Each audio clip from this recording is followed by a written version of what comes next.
कि आज हम आपको दिखाएंगे मखदूम शहाबुद्दीन की ज़िंदगी के वो खुफिया पहलू कि असल में मखदूम शहाबुद्दीन है कौन, अकीदराना निज़ाम या पीरी फ़कीरी, सहाफ़त से कितना ताल्लुक़ है और सहाफ़त से कितना इन्होंने माल बनाया।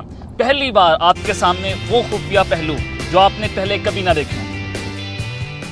वो मखदूम शहाबुद्दीन आज सरगोदा में हमारे हत्थे चढ़ गए। अस्सलाम वालेकुम। वालेकुम अस्सलाम जी। और कहाँ फिर रहे हैं आप?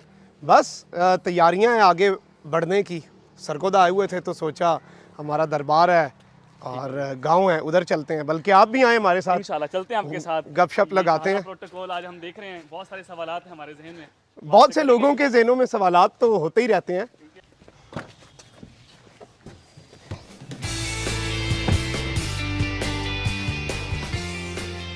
आपका बहुत शुक्रिया, आप हमें अपने गांव लेकर जा रहे हैं। लेकिन ये तो बताएं आप कहाँ हमें लेकर जा रहे हैं, कौन सा आपका गांव है? जी, ये जिस तरह मैंने आपको पहले भी बताया, हमारी रूट्स जो हैं वो तो सरगोदा में ही हैं।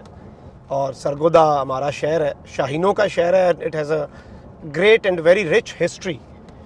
हिलाल इस्तक़लाल मिला हमें 1965 की जंग में। उन चंद शहरों में हम शामिल हैं। मेरा जो गांव है वो सरगोदा में ही है। और जो सरगोदा लाहौर मोटरवे है वहाँ पे मखदूम इंटरचेंज है। तो उसके इर्द गिर्द हमारे 4-5 गांव हैं। वहीं पर हमारी ज़मीनें हैं और वही ज़राअत के पेशे से वाबस्ता हैं हम लोग। और वहीं पे हमारा दरबार भी है जहाँ हमारे जद्दे अमजद, बल्कि आपको वहाँ पे भी ले चलते हैं, क्योंकि जब भी मैं सरगोदा आता हूँ, जब भी अपने शहर आता हूँ, तो सबसे पहले वहाँ पर हाज़िरी देना मेरे लिए ज़रूरी होता है। क्योंकि उनकी दुआओं से और उन्हीं की वजह से हम आज इधर हैं। तो उनके पास भी आपको लेके चलेंगे। उधर हमारा कब्रिस्तान भी है, हमारे अपने जो हैं सारे वो भी वहीं पे हैं। उसके बाद फिर मेरी ये आदत है कि मैं गांव जाता हूँ और फिर वहाँ पे ज़मीनों वगैरह का सारा हिसाब देखता हूँ। तो आपको लेके चलते हैं बल्कि, और आपको थोड़ी सी जो गांव की ज़िंदगी है वो भी दिखाते हैं। ठीक। अस्सलाम वालेकुम। अस्सलाम वालेकुम। क्या हाल है? ठीक ठाक है? और सारी खैरियत है? अस्सलाम वालेकुम। क्या हाल चाल है? ठीक ठाक। अस्सलाम वालेकुम। क्या हाल चाल है? यहाँ पे हमारे जद्दे अमजद मखदूम बुरहानुद्दीन साहब हैं और सिलसिला तो हमारा उन्हीं से मिलता है जिनके सारे सिलसिले हैं। और मुल्तान से हमारे जद्दे अमजद आए थे यहाँ पे इस पूरे सरगोदा रीजन में तबलीग करने। और मखदूम बुरहानुद्दीन साहब ने इधर बहुत से लोगों को, बहुत से यहाँ पे गांव जो हैं इन्होंने मुसलमान किए। यहाँ पे लोग अक़ीदत के तौर पे आप देख रहे होंगे कि जो जा भी रहे हैं वो कमर नहीं कर रहे उनकी तरफ। उनकी जो कब्र मुबारक है, ये प्यार इन लोगों का। जी जी, अक़ीदत होती है और मोहब्बत होती है लोगों की।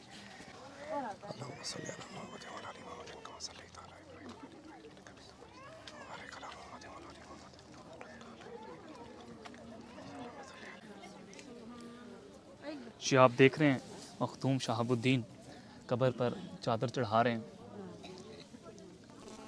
और ये जनाब हज़रत मखदूम बुरहानुद्दीन, उनकी कब्र मुबारक है जिस पर फूल और चादर चढ़ा रहे हैं।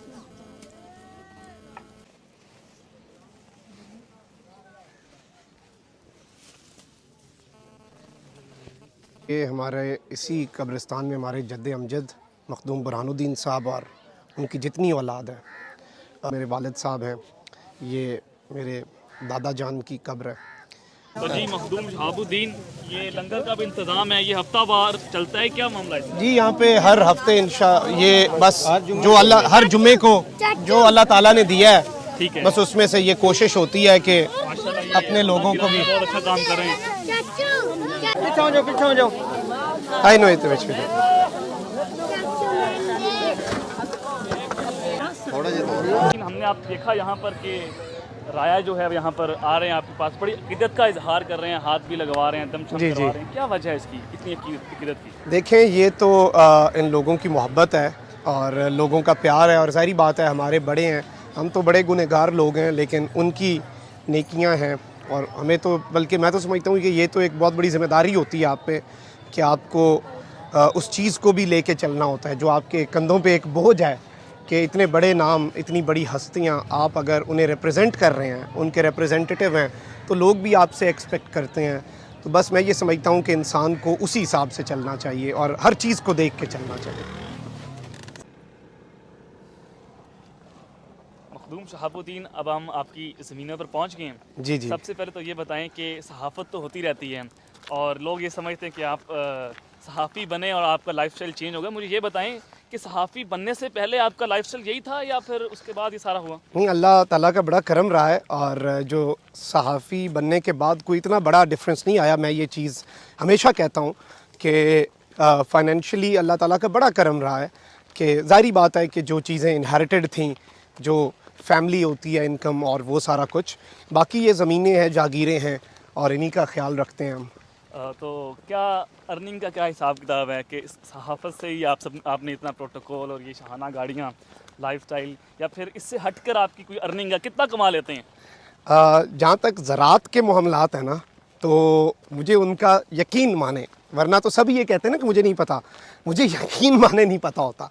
और मेरे बड़े भाई हैं, यही सारे मामलात देखते हैं, यही। आप इनके बड़े भाई हैं। राना साहब, मैं तो शहाबुद्दीन को भी यही समझाता हूँ कि ये कि अल्लाह ताला की अता है हम पे, ये कोई अपॉर्चुनिटी नहीं है, जिम्मेदारी है हम पे ये। तो अल्लाह ने हमारा घर भी चला रहा है, हमारे वसीले से कहीं कहीं और लोग भी हैं, उनको भी रिस्क जा रहा है। भी हम आपको ले चलते हैं ज़मीनों का। तो दौरा आपको हमने सरसरी करवाया क्योंकि आपको हम वो मैराथन नहीं करवाना चाहते जो कभी कभी मेरे बड़े भाई मुझे करवाते हैं, क्योंकि उस पर पूरा पूरा दिन भी लग जाता है अगर सारा आपने दौरा करना हो और सारा आपने एक फेरा मारना हो। लेकिन चलें, आपको गांव में बिठाते हैं, चाय शाय पिलाते हैं, जहाँ पे सब बैठते हैं, उधर चलते हैं। चलें।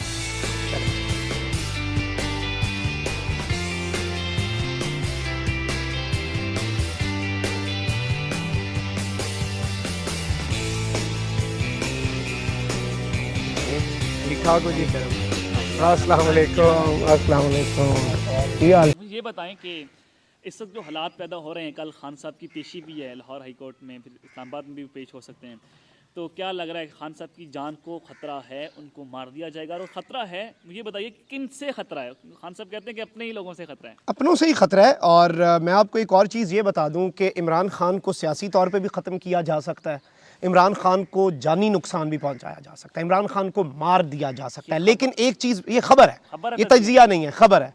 और इमरान खान को सिक्योरिटी रिस्क करार देकर इमरान खान की जो तहरीक इंसाफ है उसे कलदम तहरीक इंसाफ भी बनाया जा सकता है। लेकिन एक चीज़ याद रखिएगा, इस मर्तबा इमरान खान पर सियासी या जानी हमला एक खुदकुश हमला होगा। हमला करने वाले भी नहीं बचेंगे। खान को ख़त्म करेंगे तो अपनी इजारादारी जो है ना, ये उनके लिए ही पैगाम है जो बंद कमरों के फैसले करने के लिए मशहूर है ना, उनकी अपनी इजारादारी भी ख़त्म हो जाएगी। आपको भी बहुत सारे थ्रेट्स मिलते रहे, आपको अंदर से कहा जाता रहा कि जनाब आप रूपोश हो जाएं, और आपको वतन से भी जाना पड़ा एक माह के लिए। तो आपने एक तकरीर की थी, जनरल बाजवा का नाम लिया था, और उसके बाद आप फिर अचानक से गायब हो जाते हैं, पाकिस्तान से चले जाते हैं, और बाहर से बैठ कर आपने कुछ प्रोग्राम्स भी किए। तो क्या कॉन्सिक्वेंसेस थे, क्या कुछ आपको फेस करना पड़ा वहाँ पर? देखें, मैं ये एक चीज़ हमेशा कहता हूँ कि ये कोई मैं एहसान तो नहीं कर रहा। ये जब आपने एक रास्ता चुनते हैं ना, क्या सरहद पे खड़ा मेरा फ़ौजी जवान कहता है कि दूसरी तरफ से गोली आती है, वो इसकी शिकायत करता है? नहीं करता। वो इस मुल्क की खातिर कर रहा है ना। उसी तरह से जब आप सहाफ़त करते हैं, थ्रेट्स भी आते हैं, आपको धमकियाँ भी आती हैं, लेकिन हमने तो बंदूक की नाली के आगे कलम की नोक करनी है। हम उसके अलावा क्या कर सकते हैं? बाजवा साहब के ख़िलाफ़ वो ख़िलाफ़ तो नहीं थी, वो तो मैंने अवाम की बात की थी। मैंने तो सिर्फ़ एक सवाल जो अरशद शरीफ ने पूछा उसका जवाब दिया, और उसके बाद फिर हमें लाहौर हाई कोर्ट से भी रुजू करना पड़ा। लाहौर हाई कोर्ट में एक हरेसमेंट पिटीशन, हमने रिट पिटीशन फ़ाइल की, और उस पर फिर अदालत ने फ़ैसला भी दिया, इन सब को रोका कि आपने जो 4 कॉर्नर्स ऑफ लॉ है ना, उन्हीं में रहना है, उसी हदूद में रहना है अगर आपने कुछ करना भी है। शुक्रिया जी। ठीक है।